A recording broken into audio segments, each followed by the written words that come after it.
All right, sports fans, how's everybody out there doing?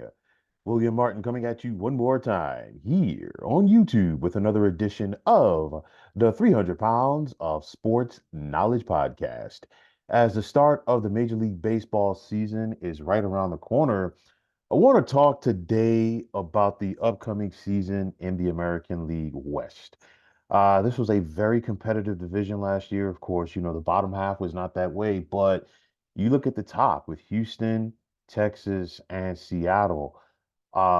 Just two games separated these three teams in the division, but only two of them got to the postseason. The Mariners went 88 and 74, but that was not good enough. Both the Rangers and Astros finished the season with a record of 90 and 72 apiece. The Astros got the tiebreaker. Didn't matter for the Texas Rangers. They came into the playoffs courtesy of the wild card route, but they got that momentum going. And when it was all said and done, they were the World Series champions. I do expect this division to once again be extremely competitive here in 2024, but who's going to have what it takes to win the American League West? Now, you look at the Astros, and consistency has been the name of the game for them. Each of the last seven seasons have seen Houston make the playoffs, and included in that stretch is a pair of World Series championships. Now, new manager Joe Espada takes over for the retiring Dusty Baker. And you think about it, the last two managers that the Astros had won a World Series. So now let's see if Espada can add his name to that legacy. Do the veteran Astros, though, have another run in them? I mean, you look at this team, very veteran laden lineup. They rely a lot on their system, and there's still plenty of talent in this lineup. You got Alex Bregman, walk year for him. Jose Abreu. You got Jordan Alvarez, Jeremy Pena, Chas McCormick, Kyle Tucker, and Jose Abreu. So at the end of the day, there's really not a lot of soft spots in this Astros lineup. Pitching wise, will Lance McCullers and Justin Verlander be healthy enough? Doesn't look like Verlander is going to begin the season, in the 25-man roster or on the 25-man roster. Lance McCullers, he's been injury plagued for the last couple of years. Can the Astros get something out of him? You still have Framber Valdez as well as Christian Javier in that rotation. And then for the Astros bullpen, which has been a key in recent years, you signed veteran lefty Josh Hader. That's one of those moves I think that, in my opinion, it slid somewhat under the radar this offseason for the Astros. But at the end of the day, I think this has them like that could be a very big move, especially come October. The question is going to be, will it be a smooth transition from Dusty Baker to Joe Espada? I think it will because you have a veteran team. This isn't a young team in the Houston Astros. And then on top of that, it's kind of like we've been there, done that before. They made the transition from AJ Hinch to Dusty Baker, albeit Dusty Baker came to Houston with a lot more, experience in the big leagues than Joe Espada did. But nonetheless, I think that the Astros should once again find themselves in contention. And speaking of the defending World Series champions, the Texas Rangers, it took them some time, 63 years to be exact, to finally claim their World Series championship.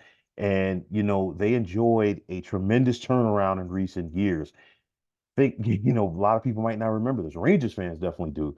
But back in 2021, Texas lost 102 games. They followed that up by losing 94 more in 2022. But it all came together under first year manager Bruce Bochy. And of course, for Bochy, it's kind of like been there, done that. The Rangers are the third team that he has taken to the postseason. They're also the second team that he's won a World Series championship with. And this guy simply knows how to get it done in October. But there's going to be some injuries for the Rangers to begin this season in their rotation. You're not going to have a healthy Max Scherzer to start. Same thing with Jacob DeGrom. But then also, what was surprising to me, and he's still out there, the Rangers have not re-signed Jordan Montgomery. And he was a valuable left-handed pitcher for the Rangers during their World Series run last year. He's still out there for the taking for anybody this close to the start of the season. They did bring back Nathan Eovaldi. He's healthy and he has shown his worth as a solid postseason pitcher Of course, with the Boston Red Sox when they won it all in 2018, and then with Texas once again last year. You've got Dane Dunning on that pitching staff as well. So Texas, they're going to look to piece it together to begin this year with their pitching staff. But this organization's bread has always been buttered with their hitting, and the Rangers once again have a very potent lineup. Adolis Garcia, he's just a freak of nature, as far as the specimen that he is. And then you look at what he can do at the plate. I mean, when he gets a hold of one, it's a bottom line. If you're an outfielder, you really don't have to run for the ball because it's clearing the fences very easily. You got Corey Seager, a guy who's now won a World Series championship with two different organizations. Josh Young, Marcus Semien, Jonah Heim, Evan Carter, a very deep lineup for this Rangers organization. And for me, I think the biggest thing is for Texas. They've heard all season long how great they are. You name it. I think the big thing for them, they want to get off to a strong start again, to try to keep up with the Joneses because as the defending champs, everybody is going to be gunning for them. You look at these Seattle Mariners. I talked about how they barely missed out on the postseason last year. They made the playoffs in 2022. The expectations were once again high last year, but the Mariners were done in by a very slow start, and they were playing catch up all season long. And then, of course, it didn't help that the Rangers, came out of nowhere like gangbusters and kind of like really put the damper into Seattle's potential postseason chances. But it's one of those, you still got a very good team if you're the M's, and I think they need to go out there and take care of their business early and often. You look at it, Julio Rodriguez is the real deal, and he is a legit MVP candidate for the Mariners in center field. You got J.P. Crawford, Ty France, and Cal Raleigh in this lineup. But pitching is once again going to be a key for Seattle. They had the best ERA in the American League last season. You've got Logan Gilbert, George Kirby, and then, of course, Luis Castillo.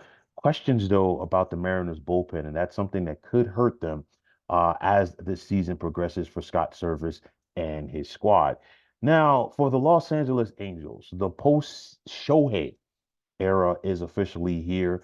After 6 exciting years for the Halos, Shohei Ohtani decided to hop on the I-5 from Anaheim to LA as he is now sporting Dodger blue. Of course, there's a lot of controversy behind that, but we'll leave that for another day. Now, the Angels did roll the dice last year in keeping Ohtani past the trade deadline as they knew that he could leave in free agency and also leave them empty-handed in the process, which he did. But that day is here. And even without Shohei, because the Angels really weren't a great squad with him. They have to find a way now to compete in a tough American League West. And we're talking about a franchise that has not made the playoffs since 2014, while they have not even had a winning record since 2015. Veteran manager Ron Washington brings a wealth of experience to the Angels. Most recently, he was a third base coach for the Atlanta Braves, of course. He really became made a name for himself in the early 2010s as the manager of the Texas Rangers when he led them to consecutive American League championships. How do you replace Shohei's production in the lineup? Easier said than done. That's one question mark for this Angels team. Can veteran outfielder Mike Trout stay healthy? That's another big question as the injury bug has been hitting the future Hall of Famer in recent years. Anthony Rendon. What are the Angels going to get out of him? He was a big free agent signing for them back in 2020 after he helped the Washington Nationals win the World Series, and his productivity has not, matched up with his paycheck since coming to Southern California. Keep an eye out for Brandon Drury on this team, Aaron Hicks, the former Yankee and Oriole in this lineup, but nonetheless, the Angels, they had one of the worst pitching staffs in the American League last year, even though they had Shohei, and I know he had to get shut down eventually as he underwent Tommy John. But nonetheless, I think pitching is once again going to be an issue for this team, as this is probably going to be another long summer in Anaheim. And finally, in the American League West, those Oakland Athletics. And it's unfortunate for the fans there. And I've talked about this before because the A's have managed to lose 214 games over the last 2 years. And this franchise, this front office, they're really not trying. They're trying to make things as bad as possible, and they're succeeding in doing that as they have their eyes on moving this organization, this franchise to Las Vegas. And as this could be the A's final year in Oakland, you can expect more of the same futility on the baseball diamond as this franchise led by John Fisher has simply thrown in the towel. And it is so unfortunate for the people in the Bay Area. The A's had one of the worst pitching staffs in the American League a year ago, and you can expect more of the same. No Oakland pitcher won at least 10 games last year. And in regards to this everyday lineup for the Athletics, you'll definitely need your media guy to keep up with who is on this team. And it's just a darn shame what is happening to Oakland with the A's as this franchise has its sights set on Vegas. And I think at the end of the day, it's pitiful. Just like it was last year, I think that we're going to see the Mariners, we're going to see the Rangers, and we're going to see the Astros slug it out for the top spot in this division. Nowadays in Major League Baseball, things have changed, and you really need to get off to a good start, and try to maintain that throughout the season. And I think the Mariners were done in by that last year. I think the Rangers have something to prove. Even with the injuries, they're the defending champs. They know that they're going to take everybody's best punch, best swing rather this year, but they have to be up for the challenge. And then you have those battle tested Houston Astros where they simply just keep finding a way. I think this is going to be a tight race in this division once again between the M's, the Astros, and the Rangers. But when it's all said and done, I'm going to give the slight edge to the Houston Astros to once again be champions of the American League West. So, folks, that's going to wrap it up. And as always, I want to take this time out to thank all of you for tuning into the 300 Pounds of Sports Knowledge podcast here on YouTube. I want to take this time out to thank all of you fine folks out there for tuning in. And if you have not already, please feel free to subscribe to this channel. Now, if you're on the X, formerly known as Twitter, please feel free to follow me at 300 Pounds of Sports. And like I always say, if you follow me, it will be my pleasure to follow you right back.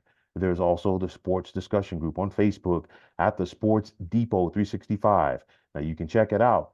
Drop a line to be a part of one of the better sports debating sites going on social media. So, once again, fine folks, my name is William Martin, and I am signing off. And I'm saying take care and have yourselves a wonderful day.